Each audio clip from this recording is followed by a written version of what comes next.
Pourquoi l'État investit 3 à 4 milliards d'euros par an dans la rénovation énergétique des logements? Il y a 3 principales raisons et on va les voir ensemble. Première raison, c'est la question de l'impact carbone.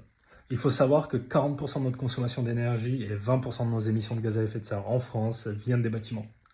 La France s'est fixé comme objectif d'être neutre d'un point de vue carbone d'ici 2050. Pour atteindre cet objectif, on doit alors rénover nos logements. Chaque logement en France doit atteindre la lettre DPE A, B ou C d'ici 2050. Autant vous dire qu'on n'y est pas encore. La deuxième raison, c'est la question de la dépendance énergétique. Le taux de dépendance énergétique en France est environ de 50%. Ça veut dire que la moitié de l'énergie qu'on consomme vient simplement d'autres pays. On est donc dépendant envers eux.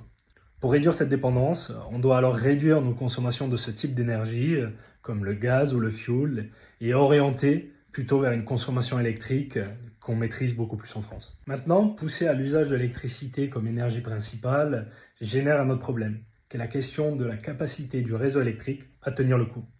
L'entreprise qui s'occupe des réseaux électriques, RTE, a fait plusieurs scénarios pour estimer quelle va être la consommation d'énergie demain et est-ce que notre réseau est adapté. Et il s'avère qu'un élément clé de ces scénarios, c'est la rénovation énergétique des logements. On doit réduire nos consommations pour s'assurer que dans l'avenir, notre réseau électrique tienne le coup. Pour conclure, il y a 3 principales raisons du pourquoi l'État investit dans la rénovation énergétique des logements. La première, c'est pour réduire notre impact carbone. La deuxième, c'est pour réduire notre dépendance énergétique.